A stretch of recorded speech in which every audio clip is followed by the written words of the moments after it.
존 마그리올라라고 하는 시인이 있습니다. 그는 이런 시를 지었습니다. 한 소년이 있었다네. 그리고 울기 시작했다네. 별님이 말했다네. 아이야, 넌 왜 우니? 소년은 말했다네. 별님은 너무 멀리 있어요. 그래서 당신을 만질 수 없잖아요. 그때 별님은 말했다네. 아이야, 내가 네 마음에 이미 있기에 넌 나를 볼 수가 있었던 거야. 너무 아름다운 시입니다.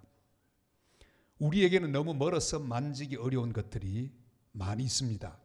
그래서 불만입니다. 남들보다 좀 많이 가지고 더 건강하기를 원합니다. 그리고 더 큰 성공을 얻기를 바랍니다. 자기가 원하는 것 다 이루기를 원합니다. 그래서 기도합니다. 그런데 이 시 속에서 나오는 소년처럼 원하는 것을 더 가지지 못해서 슬프고 불만족스러울 때가 많이 있습니다. 사도 바울 역시 그런 경험을 했습니다. 그는 주님을 위하여 모든 것 다 버렸습니다. 수많은 고난이 왔습니다. 그래도 다 괜찮았습니다. 주를 위한 고난이니까 하고 다 참을 수 있었습니다. 그런데 도저히 참을 수 없는 괴로움이 있었습니다. 그게 뭔지는 모릅니다. 그가 육체의 가시라고만 표현하고 있습니다. 그 말의 뜻대로 하면 깎은 말뚝, 그 깎은 말뚝을 가지고 온몸을 찌르는 것 같은 그런 고통을 그는 견뎌야만 했습니다. 예수님 만날 때 보았던 그 밝은 빛 때문에 안질로 고생을 했을 것이다. 아니, 말라리아에 자주 걸려서 그렇게 고통을 당했을 것이다. 이런저런 짐작을 많이 합니다. 저는 그 가운데 간질서를 따르는 그런 목사입니다. 아마도 이 자주 발병하고 발작하는 간질이 아니었던가 하는 생각을 합니다. 얼마나 괴로웠던지 그는 3번씩이나 하나님 앞에서 기도했습니다. 여러분 한번 상상을 해보십시오. 복음을 전하다가 간질 발작을 일으키는 바울의 모습을요. 말하자면 제가 지금 설교를 이렇게 하고 있다가 갑자기 거품을 물고 발작한다고 생각해 보십시오. 여러분 은혜가 되겠습니까? 그게 너무 괴로웠습니다. 하나님 앞에 기도합니다. 그때 주님의 답은 너무나 분명했습니다. 자기는 그것을 가시라고 생각하고 부족하다고 생각했는데 주님은 이렇게 말씀합니다. 내 은혜가 네게 족하도다. 이미 그 은혜가 속에 있다는 말씀입니다. 바울에게 있던 그 가시는 우리들에게도 있습니다. 정말 우리를 콕콕 찌르는 가시들이 있습니다. 제가 목회하면서 내린 결론이 하나 있습니다. 모든 인간, 잘 살든지 못 살든지, 높은 자리에 있든지 낮은 자리에 있든지 다 남이 알 수 없는 그런 비밀한 가시들은 다 하나쯤 있다는 사실을 알았습니다. 약점들이 있습니다. 빨리 빼고 싶지만 계속해서 내 속에서 나를 찌르는 그런 가시가 있습니다. 내 문제가 있습니다. 그래서 우리는 지금까지 그 문제 때문에 여러 번 기도했습니다. 지금도 기도하고 있을 것입니다. 그런데 주님이 오늘 우리에게 말씀하고 계십니다. 나는 가시라고 말씀하는데 주님은 내 은혜다. 그렇게 말씀하고 있습니다. 주님의 은혜라고 말씀하고 계십니다. 우리는 우리 인생의 모든 고통과 문제들을 서슴지 않고 가시라고 부릅니다. 그런데 주님은 그것을 가시라고 말씀하지 않고 은혜라고 말씀하고 계십니다. 이것은 주님의 선포입니다. 우리 9절 말씀을 다 같이 읽을까요? 나에게 이러시기를 내 은혜가 네게 족하도다. 이는 내 능력이 약한 데서 온전하여짐이라 하신지라. 그러므로 도리어 크게 기뻐함으로 나의 여러 약한 것들에 대하여 자랑하리니 이는 그리스도의 능력이 내게 머물게 하려 함이라. 아멘. 내게 은혜가 부족하다고 하는 생각이 있었습니다. 하나님 왜 나에게 은혜를 더 많이 주지 않는가 생각하는데 주님은 내 은혜가 족하다고 말씀하죠.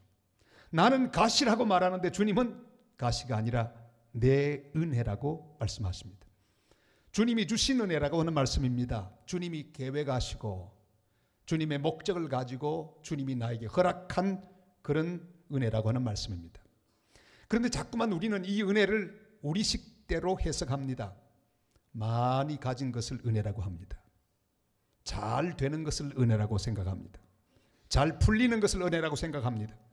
잘 나가는 것을 은혜라고 생각합니다. 그러나 그게 아닙니다. 하나님이 주신 것이라면 그건 모두 다 은혜입니다.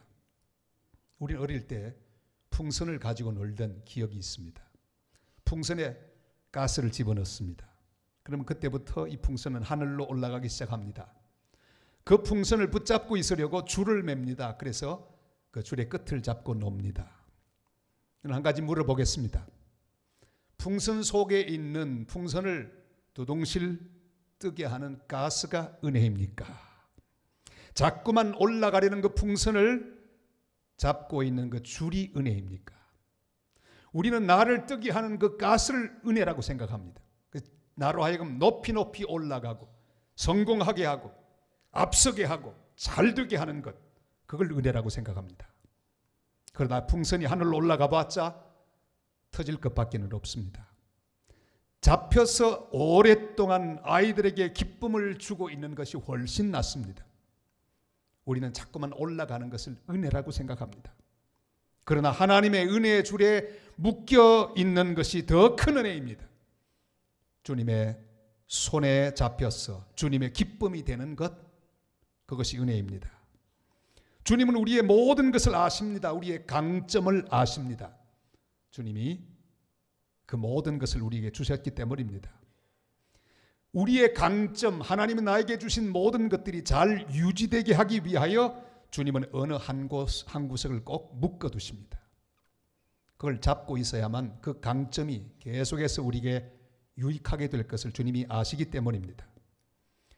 바울에게는 보통 사람에게 없는 많은 것들이 있었습니다. 강점도 그런 강점이 없습니다. 그 당시 최대 지성을 가지고 있었습니다. 학자였습니다. 보통 학자는 지성을 가진 반면에 영성이 부족한 경우가 많이 있습니다. 그러나 그에게 영성도 있었습니다. 신비한 체험을 많이 했습니다. 자랑거리가 넘쳐났습니다. 그래서 하나님은 그를 붙들어 줄 줄이 필요했습니다. 특별한 가시로 그를 찔러서 더 이상 은혜의 반경을 벗어나지 않도록 하는 조치를 하나님이 취했습니다. 그래서 은혜라고 말씀하십니다. 우리의 가시가 무엇입니까? 지금 나를 콕콕 찌르고 있는 말뚝은 무엇입니까? 그것을 가시라고 부르지 마시기를 바랍니다. 하나님이 가르쳐 주신 대로 주님의 은혜라고 부르는 하나님의 사람들이 되시기를 바랍니다. 가시에도 종류가 있습니다. 내가 기도하면 빨리 빼주시는 가시가 있습니다. 주님 앞에 부러지죠. 주께서 친히 응답하셔서 빼주시는 은혜가 우리에게 있기를 바랍니다. 소경거지 바디메오, 주님이 직접 그의 가시를 빼주셨습니다. 한편 손 마른 자, 그의 가시도 주님이 빼주셨습니다. 수가성 우물가의 여인, 고독이라고 하는 그 인생의 가시를 직접 주님이 빼주셨습니다. 예레미야 33장 3절이 말씀하시죠. 다 같이요. 너는 내게 부르짖어라. 내가 네게 응답하겠고 네가 알지 못하는 크고 은밀한 일을 내게 보이리라. 부르짖어서 하나님이 들으시고 응답하시는 가운데 내 인생의 가시들을 뽑아주시는 그런 은혜를 체험하는 성도들이 되시기를 바랍니다. 그런데 기도해도 도저히 해결되지 않는 문제가 있습니다. 두 가지 경우밖에 없습니다. 하나는 아직 때가 되지 않은 것, 아직도 내 기도의 양이 더 차야 되기에 주님이 잠깐 기다리고 계시는 그런 문제가 있습니다. 다른 하나는 내게 유익한 가시가 분명합니다. 그 문제를 그냥 두는 것이 훨씬 나에게 유익하기 때문에 그냥 버려두시는 거예요. 그 가시가 나를 찌르는 채로 그냥 두시는 것은 그렇게 해야만 내가 은혜 가운데 머물러 있고 하나님의 사랑을 더 받을 수 있기에 주님은 그 모든 우리의 사정을 아심에도 불구하고 가시를 허락하고 계시는 것입니다. 그래서 우리는 주님이 말씀하신 것처럼 고백해야 합니다. 주님, 그것은 은혜입니다. 은혜로 주신 가시이니 계속 저를 은혜에 머물게 하실 것을 믿습니다. 이렇게 고백하며 살아가는 복된 하나님의 사람들이 되시기를 바랍니다. 벌써 우리 교회가 제자훈련을 시작한 지 20년이 되었습니다. 이야, 한 교회가 한 프로그램을 가지고 20년을 한다는 것이 보통이 아니죠. 이제 내년에 20기를 지금 모집하고 있습니다. 금년에 제19기 24명이 수료를 하게 되었습니다. 저는 수료 종강 파티를 할 때마다 아주 기대가 큽니다. 어떤 분들이 훈련을 받고 어떻게 주님 앞에서 봉사하는 제자가 될까. 올해도 24명의 제자들이 성경을 외우고 또 그들 앞에서 프로그램을 하고 또 특별 간증도 하는 그런 순서에 참여하고 큰 은혜를 받았습니다. 암송도 어떻게 그렇게 잘하는지. 그런데 한 간증이 은혜로 왔습니다. 장애우를 둔 아버지였습니다. 그 아이가 출생한 후에 큰 가시에 찔린 것 같은 고통을 그가 느꼈습니다. 그런데 우리 교회 사랑부에 그 아이도 그 엄마도 참석하게 됐습니다. 열심히 교회를 잘 다니는 사람이 됐습니다. 그런데 이 아버지는 교회 다니는 그 어머니와 아내와 아들이 못마땅했습니다. 늘 불만이었습니다. 하루는 직장에서 돌아오는데 그날따라 술을 거나하게 드시고 돌아왔는데 없습니다. 여러분 집에 돌아왔을 때 아내가 보이지 않으면 남편들의 마음이 허전한 것 아시죠? 술이 거나하겠다. 아무도 없는데 화가 났습니다. 교회로 왔답니다. 그리고 술 냄새 풍기는 채로 자리에 앉았답니다. 왜 왔을까요? 제가 물어봤습니다. 그랬더니 목사님 만나 따지려고 왔대요. 아마 속에 있는 말은 다 안 했겠지만 제 멱살을 아마 잡고 싶으셨을 거예요. 까딱했으면 제 멱살 잘 불편했습니다. 그런데 그날 예배를 드리는 동안에 뜨거운 불이 자기를 감싸는 것을 느꼈다고 했습니다. 그리고 옛날에 교회 다니던 생각이 났고요. 눈에서 하염없는 눈물이 흐르기 시작했다고 합니다. 그리고 그날부터 지금까지 열심히 출석하는 주님의 제자가 되었습니다. 제자 훈련까지 받았습니다.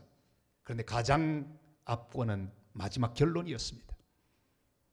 은혜를 받기 전에 그는 자기에게 있는 이 장애우 아들 불만이었습니다. 가시였습니다. 왜 이런 아들을 주셨나 생각하고 불만족이었습니다. 그런데 지금은 내 아들은 하나님의 선물이구나, 하나님의 은혜로구나, 이런 고백을 하는데 우리 모두는 감동을 받고 은혜를 받았습니다. 사랑하는 성도 여러분, 무엇보다 은혜를 깨닫는 것이 중요합니다. 내 인생의 은혜를 발견하는 것이 중요합니다. 그리고 주님의 은혜라고 인정하는 복된 하나님의 사람들이 다 되시기를 바랍니다. 그런데 하나님이 우리에게 주시는 은혜는 우리 눈에 보기에 아무리 적은 것처럼 보여도 주님은 그것을 풍족한 은혜라고 말씀합니다. 내 인생의 가시가 하나님의 은혜임을 깨닫는 것이 중요하지만 한 걸음 더 나가서 그 은혜가 내게 족하다고 하는 사실을 깨달아야 합니다. 우리들의 문제가 무엇입니까? 자꾸만 남과 비교하는 것입니다. 남의 떡이 더 커 보입니다. 내 손에 받은 게 적어 보입니다. 제가 신학교 다닐 때 식당에 가면 생선 나올 때 제 마음속에 항상 불만이 있었습니다. 담고 보면 남의 것보다 제가 항상 작아요. 옆에 보면 왜 생선이 그렇게 도톰하게 보이는지. 그건 점심 때도 마찬가지, 그 다음날도 마찬가지. 알고 봤더니 그건 내 착각이었습니다. 항상 내 손에 든 건 작게 보이는 거예요. 다른 사람 손에 있는 게 더 좋아 보이는 겁니다. 이것은 우리의 착각에 불과합니다. 사랑하는 여러분, 남이 나보다 더 큰 은혜를 받은 것처럼 보입니다. 내가 받은 것은 보잘것없이 보입니다. 이건 우리들의 생각이고 주님은 이렇게 선포합니다. 내 은혜가 네게 족하도다. 주님은 풍성한 은혜를 우리에게 주셨습니다. 주님이 족하다고 하는데 우리는 부족하다고 하고 있습니다. 주님하고 똑같이 가야 되지 않겠습니까? 우리의 모든 것을 보고 나도 족하다고 고백하는 하나님의 사람들이 되시기를 바랍니다. 왜 우리는 족하다는 말을 하기가 심히 어려울까요? 우리가 그어 놓은 줄과 하나님이 그으시는 줄이 서로 다르기 때문입니다. 우리는 우리의 주를 가지고 있습니다. 내가 원하고 내가 기대하는 수준까지 차지 않으면 결코 족하다는 소리를 하지 않습니다. 그러나 여러분 한번 생각해 보십시오. 내가 원하는 욕심만큼 가득히 만약에 찬다면 이건 정말 큰일입니다. 어떤 일이 일어날지 모릅니다. 반드시 교만하게 되어 있습니다. 큰일 나게 되어 있습니다. 한번 직접 시험해 보시겠습니까? 직접 우리가 할 필요 없습니다. 이미 믿음의 선배들이 다 시험해 보았기 때문입니다.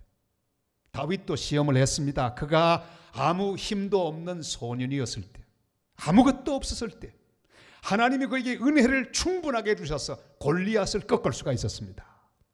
그는 바람 앞에 등불 같은 도망자의 신세가 되어서 들판을 헤맸습니다. 그러나 그는 높은 영성을 유지하며 충만한 믿음의 삶을 살았습니다. 만족했습니다. 사망의 음침한 골짜기로 다닐지라도 여호와 하나님이 그와 동행하셔서 그는 넉넉하게 이겼습니다. 그런데 드디어 모든 것이 자기 원하는 대로 넘쳐나는 때가 되었습니다. 왕좌에 앉았습니다. 이젠 적이 더 없습니다. 돈이 넘쳐납니다. 명성이 넘쳐납니다. 권력이 넘쳐납니다. 모든 것이 충만했습니다. 그러나 그는 범죄하고 말았습니다. 다 쏟아버리고 말았습니다. 다시 채우기 위해 그는 모든 것을 비워내는 회개의 고통을 대가로 지불했습니다. 은혜의 총량의 법칙이란 게 있어요. 바울에게는 건강이 부족했습니다. 그러나 그 부족한 부분을 하나님 은혜가 다 채웠습니다. 여러분 부족하다고 걱정하지 마세요. 내 눈에 보이지 않는 하나님의 은혜는 항상 가득히 채워집니다. 하나님의 은혜가 채워지는 것은 늘 모든 성도에게 있습니다. 더욱 주님을 의지함으로 바울은 겸손하게 일생을 살아갈 수 있었습니다. 하나님 은혜가 꽉 채워졌습니다. 돈이 부족했지만 주님이 풍성하신 은혜를 따라 그를 채워주셨습니다. 여러분 우리 인생에 부족한 부분이 무엇입니까? 부족하다고 하지 마십시오. 거기 우리 눈에 보이지 않는 하나님의 족한 은혜가 있습니다. 은혜는 항상 전체를 따져서 나에게 완전하고 충분하다는 사실을 깨닫게 되시기를 바랍니다. 나머지 빈 곳은 하나님의 은혜가 채우실 것입니다. 부족한 것 때문에 더 귀한 것이 채워질 것입니다. 지혜가 부족하다면 부족한 지혜를 위하여 더 기도해야 합니다. 부족한 것 때문에 충분하게 은혜가 채워질 것이기 때문입니다. 야고보서 1장 5절이 말씀하죠. 다 같이요. 너희 중에 누구든지 지혜가 부족하거든 모든 사람에게 후히 주시고 꾸짖지 아니하시는 하나님께 구하라. 그리하면 주시리라. 아멘. 시각장애, 청각장애, 언어장애 세 가지 장애를 가졌던 헬렌 켈러 여사, 그는 박사 학위를 받았고 큰 사역을 감당했습니다. 어느 목사님이 하루는 물었습니다. 당신은 그토록 무거운 장애를 안고 사는데 하나님 원망한 적이 없습니까? 그때 헬렌 대답합니다. 저는 제가 받은 하나님의 은혜가 너무 커서 그 은혜를 감사하다 보니 하나님 원망할 겨를이 없습니다. 여러분, 그는 자신의 장애보다 채워지는 하나님의 은혜를 바라보며 만족하게 살다가 주님 앞으로 갔습니다. 지금 현재 모든 것을 보면서 보이지 않는 주님의 은혜를 발견할 수 있기를 바랍니다. 이미 채워져 있습니다. 가득 차 있습니다. 남들보다 더 부족하다고 느끼십니까? 더 많은 은혜가 이미 하나님으로부터 내 인생 가운데 와 있다는 사실을 기억하시기를 바랍니다. 앞으로 채워주실 것입니다. 가득 차 있습니다. 남들보다 더 부족하면 더 많은 은혜가 채워질 것입니다. 주님의 은혜로 구원받은 사람들에게는 모자람이 없습니다. 주님 앞에 설 때까지 우리는 족한 은혜 가운데 살 것입니다. 그것을 믿음으로 고백하는 성도들이 되시길 바랍니다. 저는 어떤 선배 목사님의 간증을 지금까지 기억합니다. 이 선배 목사님은 지독한 청각장애를 가지고 있었어요. 아주 고성능 보청기를 늘 끼고 다녔습니다. 그 선배하고 이야기하려면 속 상합니다. 왜? 말을 잘 못 알아들으니까요. 그게 물었습니다. 목사님 얼마나 귀 때문에 목회하기 어려우십니까? 정말 큰 걸림돌입니다. 그랬더니 목사님 대답하셨습니다. 그건 모르시는 말씀. 나는 이 귀의 장애 때문에 목회 잘했어. 막 욕하고 헐뜯는 소리가 들리면 난 슬그머니 보청기를 빼버렸지. 그리고 기도만 했지. 알게 뭐야? 그리고 다 지나가면 다시 또 꼽았지. 이것 때문에 나는 목회 잘할 수 있었어. 잘 넘어갔거든. 사랑하는 여러분, 아무리 우리 인생이 내가 바라는 것으로 가득히 채워진다고 해도 하나님 은혜가 부족하면 내 인생은 결코 족한 인생이 될 수 없습니다. 아무리 부족해도 하나님 은혜가 채워지면 그 은혜 때문에 우리는 넉넉하고 충만한 인생의 주인공이 될 것입니다. 무언가 잘 되고 평안할 때 혹시 내게 주님 은혜가 부족하지 않는지를 잘 살펴보아야 합니다. 더욱 간절히 겸손히 주님의 은혜를 구하는 사람들이 되시기를 바랍니다. 아무리 부족하고 문제가 많고 어려워도 나머지 부분에 채워질 주님의 족한 은혜를 확신하고 믿음으로 감사하며 살아가는 복된 성도들 다 되시기를 주님의 이름으로 축복합니다. 족한 하나님의 은혜가 내게 늘 머무르게 하는 비결은 무엇입니까? 그것은 바로 내가 약할 때 그때가 곧 강하다는 것을 깨닫는 것입니다. 우리 10절 말씀을 다 같이 읽을까요? 그러므로 내가 그리스도를 위하여 약한 것들과 능력과 궁핍과 박해와 곤고를 기뻐하노니 이는 내가 약한 그때의 강함이라. 아멘. 우리는 약한 것, 부족한 것을 좋아하지 않습니다. 우리 가운데 누가 약한 것을 좋아하겠습니까? 다 좋아하지 않습니다. 그러나 주님은 말씀합니다. 약한 데서 온전하여진다고 말씀합니다. 약함을 통해 온전해지는 비결, 그 비결을 오늘 말씀하십니다. 먼저는 자랑하지 말라고 말씀합니다. 바울은 자신의 어마어마한 영적 체험의 비결을 14년 지난 다음에야 남의 이야기하듯이 그렇게 하고 있습니다. 어떤 사람을 아는데 하고 남 이야기하듯이 합니다. 그가 바로 바울입니다. 여러분, 자칫하면 우리는 교만할 수 있습니다. 교만하면 하나님의 은혜가 내게 임하지 않습니다. 신앙 연조의 교만도 있을 수 있습니다. 내가 예수 믿은 지 40년이야 50년이야 그것도 나의 자랑이 될 수 있습니다. 성경 지식도 내 자랑이 될 수 있습니다. 나는 성경을 벌써 10독이나 했어. 나는 성경 공부를 이것 다 해서 난 아는 게 많아. 이런 코스도 안 했으면 너희들은 부족한 거야. 마음속으로 가지고 있는 성경 지식에 대한 교만도 있을 수 있습니다. 자기 가진 것을 자랑할 수 있습니다. 자기 재능을 자랑할 수 있습니다. 은사를 자랑할 수 있습니다. 그러나 자랑할 일이 절대로 아닙니다. 그것 때문에 은혜의 지수가 떨어질 수 있기 때문입니다. 바울은 그래서 자랑을 아예 그만두고 말았습니다. 우리 6절 말씀 다 같이요. 내가 만일 자랑하고자 하여도 어리석은 자가 되지 아니할 것은 내가 참말을 함이라. 그러나 누가 나를 보는 바와 내게 듣는 바에 지나치게 생각할까 두려워하여 그만두노라.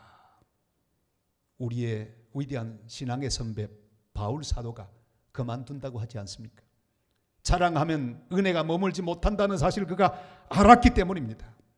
남들보다 더 많이 가진 것, 더 많이 아는 것, 더 큰 것, 더 건강한 것, 더 잘하는 것을 자랑하지 마십시오.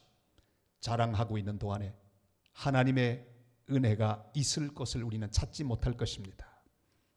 우리는 약한 것을 자랑해야 합니다.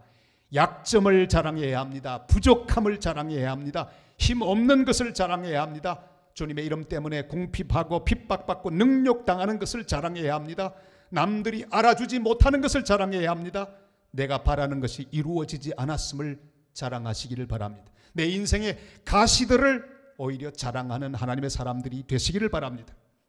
그리고 나아가서는 기뻐하라고 말씀하시죠. 바울은 이 모든 고통을 기뻐했습니다. 부족함을 기뻐했습니다. 궁핍을 기뻐했습니다. 핍박을 기뻐했습니다. 기뻐한다는 것은 주님의 은혜를 내 머리로 인정하는 것 이상입니다. 약한 것을 자랑하는 것 그 이상입니다. 내 감정이 그것을 즐거워하는 것, 그게 기뻐하는 거예요. 왜냐하면 그 약함 때문에 내가 온전해지고 그 약함 때문에 내가 강해질 것을 알기 때문입니다. 빌립보 4장 4절에서 주님 말씀하시죠. 다 같이요. 주 안에서 항상 기뻐하라. 내가 다시 말하노니 기뻐하라. 여러분 약함을 기뻐하시기를 바랍니다. 왜요? 그것 때문에 오히려 나는 더 강해질 것이기 때문입니다. 정연희 작가가 지은 소설 내 잔이 넘치나이다. 이것은 실화의 바탕을 둔 소설입니다. 맹의순 전도사, 바로 이분입니다. 그의 희생적인 삶에 대한 이야기입니다. 사람들이 소설을 읽으면서 아, 이건 픽션이구나. 어떻게 이런 사람이 있을 수 있을까? 믿어주질 않았습니다. 다도 그러니까요. 아예 이번에는 그 사람이 실제 인물인 것을 밝히는 책이 나왔습니다. 십자가의 길이라. 알고 봤더니 저도 시무를 했던 서울 남대문교회 교인이었어요. 전 중등부 전도사였는데 그분도 중등부를 맡았더라고요. 우리 선배인 것을 저는 몰랐습니다. 그의 일기를 그대로 다 책에 집어넣었습니다. 그리고 그 일대기가 쭉 나와 있는데 얼마나 은혜가 되는지. 그는 목사가 되기 위해 신학을 그 당시 하고 있었습니다. 6.25가 터졌습니다. 피난을 갔습니다. 근데 중공군의 포로가 되었습니다. 얼마나 두들겨 맞고 고문을 당했던지. 만신창기가 되었습니다. 어느 날 기회를 봐서 도망갑니다. 도망을 한참 가다가 다시 잡혔는데 이번에는 미군의 포로가 됐습니다. 중공군으로 오해를 받아 그는 수용소에 수감이 되었습니다. 그 당시 저 부산 거제리에 있는 수용소가 있었는데 거기 수감이 되었습니다. 그러나 거기서 그는 주님의 복음을 전합니다. 수감되어 있는 그런 신분이었지만 복음을 전하고 주변에 있는 많은 수감되어 있는 사람들, 포로들을 치료합니다. 섬깁니다. 그리고 특별히 중공군 포로들 밤마다 찾아가서 그의 발을 씻기고 기도해주고 상처를 어루만져주며 복음을 전하고 성경을 읽어주었습니다. 얼마나 아름다운 사역을 하는지. 이 맹의순 전도사님이 수감되어 있다는 소문을 목사님 들었습니다. 남대문교회 담임 목사님과 온 장로님들 성도들이 구명운동을 해서 드디어 빠져나올 수 있도록 모든 게 준비가 되었습니다. 찾아왔습니다. 맹전도사님 이제 나오세요. 목사님 전 나가지 않겠습니다. 아니 왜? 제가 목사가 된 다음에 아무리 좋은 곳에 가서 일을 해도 지금 일하는 만큼 일하지 못할 것입니다. 여기는 제가 꼭 필요합니다. 저는 안 나갑니다. 그러면서 끝까지 포로들과 함께 자기 남은 시간을 보냅니다. 너무 열심히 일하다가 몸에 병이 들었습니다. 마지막 날 그가 떠나는 날에도 그는 중공군 막사로 들어갔습니다. 성경과 물통을 들고 중공군 막사에 들어가서 그들의 발을 씻기고 그들의 상처를 어루만져 주었습니다. 그리고 하나님 말씀을 전했습니다. 기도해 주었습니다. 하나하나 기도해 주고 드디어 그의 마지막 순간이 옵니다. 숨이 헐떡여집니다. 뇌망염이 걸려있기 때문입니다. 그는 마지막으로 성경 읽는데 시편 23편 여호와는 나의 목자시니 내게 부족함이 없으리로다. 그가 나를 푸른 초장에 누이시고 쉴만한 물가로 나를 인도하시도다. 쭉 읽어나가는데 마지막 부분 그는 고개를 번쩍 들더니 저 높은 곳을 향해 고개를 들고는 말합니다. 내 잔이 넘치나이다. 내 잔이 넘치나이다. 2번 그렇게 부르고는 숨을 거두었습니다. 주님 품에 안겼습니다. 그의 일생에 조금도 부족함이 없다고 고백하면서 높은 곳을 바라보았습니다. 사랑하는 성도 여러분, 예수님은 가장 약한 아기로 이 땅에 오셨습니다. 그 당시 가장 가난하고 힘없는 식민지 나라 가장 변두리 갈릴리에 오셨습니다. 그 중에도 나사렛 가장 후미진 곳으로 오셨습니다. 세리와 죄인의 친구라는 별명을 얻으셨습니다. 가난을 경험하셨습니다. 사람들의 몰 이해와 핍박을 경험했습니다. 머리 둘 곳도 없이 고생하셨습니다. 제자들의 배반과 동족의 버림받음을 경험하셨습니다. 가장 악한 죄인이 지는 십자가를 지시고 피 흘리며 죽으셨습니다. 이렇게 인간의 약점과 고통을 모두 아시고 직접 체험하신 우리 주님 예수 그리스도가 모든 부족한 것을 채우기 위하여 은혜의 주인공으로 우리를 채우시는 하나님의 은혜의 현현으로 이 땅에 오셨습니다. 오늘은 대강절 2번째 주일 내 인생의 모든 가시들을 보며 주님의 은혜임을 확신하십시다. 내 인생의 고통 속에 문제 속에 나사렛 예수 그리스도를 모시면 주님의 은혜가 내게 족하다는 것을 경험하게 될 것입니다. 주님의 은혜로 약한 것이 오히려 나의 자랑이 되고 약한 데서 온전해지는 은혜를 경험하게 될 것입니다. 주님은 오늘 말씀합니다. 내 은혜가 네게 족하도다. 우리도 고백할 수 있기를 바랍니다. 제가 내 은혜가 네게 족하도다 그러면 주님 은혜가 내게 족합니다. 그렇게 대답하시기를 바랍니다. 내 은혜가 내게 족하도다. 이렇게 고백하며 사는 성도들 되시길 주님의 이름으로 축복합니다.